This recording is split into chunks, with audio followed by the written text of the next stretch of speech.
Hay una herencia que recibimos absolutamente todos, pero no es de las que aparecen en un testamento. No hablamos de dinero ni de propiedades. Es algo mucho, mucho más profundo. Es como una especie de corriente subterránea que fluye entre generaciones y que nos va moldeando casi sin que nos demos cuenta. Y esta es la pregunta del millón, claro. Siempre pensamos en la herencia en términos de, pues eso, el color de los ojos o la casa del pueblo. Pero, ¿y si lo que de verdad nos define es justo lo que no se ve, lo que nunca se nombra? Eso que se cuela en los silencios, en esas miradas que lo dicen todo, en lo que se calla en las comidas familiares. Porque al final es eso lo que recibimos, una historia psíquica entera, un legado de secretos de familia, de traumas de los que jamás se habló, de duelos que se quedaron ahí como congelados en el tiempo. Y esta herencia, aunque no la veamos, tiene un peso muy, muy real en nuestras vidas. Para que entendamos bien de qué va todo esto, vamos a meternos de lleno en un caso que lo ilustra de una forma, sobrecogedora. Es la historia de Charlotte Salomon. La vida de esta joven artista judía de Berlín es el lienzo perfecto para ver el poder que tiene esta herencia silenciosa. A ver, imaginemos la escena por un momento. Charlotte tiene 23 años. Está refugiada en el sur de Francia huyendo de los nazis. Ella cree, porque es lo que siempre le han contado, que su madre murió de una gripe. Pero un día, su abuelo, que está completamente roto por el dolor de otro suicidio en la familia, le suelta la bomba. Así, de golpe. Su madre se suicidó. Y su tía también. Y la madre de su abuela. De repente, el mundo entero de Charlotte se viene abajo. La historia de su vida era una mentira construida para protegerla de un silencio que era en realidad letal. Y en medio de esa desesperación, su abuelo le suelta una frase terrible. Pero es una frase que, ojo, en el alemán original tiene una ambigüedad fascinante. La expresión para quitarse la vida, sich das Leben nehmen, se puede interpretar también como tomar la vida, o sea, adueñarse de ella. De pronto esa orden tan brutal se convierte en una encrucijada. ¿Es una maldición o es, de alguna extraña manera, una llamada a la acción?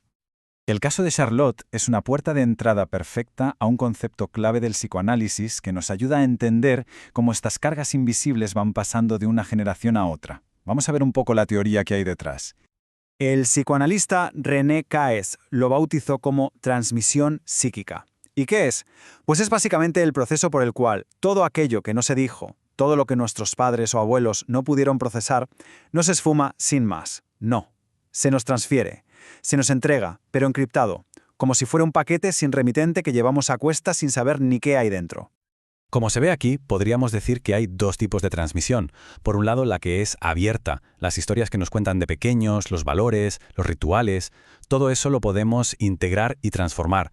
Pero luego está la cifrada, la de los secretos y los traumas, y eso no se integra, eso se enquista, se convierte en lo que algunos teóricos llaman un fantasma psíquico que vive dentro de nosotros. ¿Y qué es exactamente lo que se transmite en ese silencio? Pues, por ejemplo, esa exigencia no dicha de cumplir los sueños que nuestros padres no pudieron cumplir, o lo que se llama un vivido no vivido, una experiencia tan traumática que nunca se asimiló y que, de alguna forma, busca repetirse. Se nos pasan afectos en bruto, sin palabras que les den forma, y a veces, como en la familia Charlotte, una confusión muy profunda entre lo que significa estar vivo y lo que significa morir. Claro, ante una revelación así, tan demoledora, Charlotte podría haberse hundido. Podría haber sido perfectamente la siguiente en esa terrible lista. Pero no, hizo algo completamente diferente. Decidió plantarle cara a su herencia y, de hecho, conquistarla. Freud solía citar esta frase de Goethe, y es que le viene como anillo al dedo a lo que hizo Charlotte. La herencia no es algo que uno recibe y ya está, de forma pasiva. Para que sea tuya de verdad tienes que ganártela, tienes que pelear por ella y, sobre todo, transformarla. Y vaya si lo hizo. Su forma de hacerlo fue asombrosa. Primero, afrontó la verdad de cara. Y después, en vez de repetir el destino familiar, cogió todo ese dolor y lo transformó en arte. En apenas 2 años pintó una obra monumental que tituló Vida o Teatro, donde reconstruyó toda esa historia familiar que le habían robado. Y al hacerlo, no solo entendió su pasado, sino que creó su propia historia. Se adueñó de ella. La historia de Charlotte es un caso extremo, desde luego, pero en el fondo nos habla de algo que nos toca a todos. Hay otro psicoanalista, Jacques Sassoon, que usa una metáfora potentísima para describir este fenómeno. Nos llama contrabandistas de la memoria. Y es que todos, nos guste o no, somos pasadores. Llevamos en la mochila, muchas veces sin ni siquiera ser conscientes, los silencios, las historias a medias y los fragmentos de las vidas de quienes vinieron antes. Somos ese eslabón que conecta el pasado con el futuro. Pero claro, este contrabando de memoria puede salir bien o puede salir mal. Cuando la transmisión falla, nos deja atrapados, condenados a repetir una y otra vez una historia que ni siquiera es nuestra. En cambio, una transmisión que se logra, como explica Hasun, lo que nos da es libertad. Nos permite coger ese pasado, entenderlo y luego soltarlo para poder construir nuestro propio camino. Entonces, ¿cómo lo hacemos? ¿Cómo se logra que una transmisión tenga éxito? Pues la clave es romper el silencio, atreverse a ponerle palabras a lo que duele, a lo que se ocultó. No se trata de revivir el pasado, porque eso es imposible. Se trata de interpretarlo, de darle un significado nuevo, de permitir que la herencia se transforme en algo nuevo, en vez de repetirse como si fuera una condena.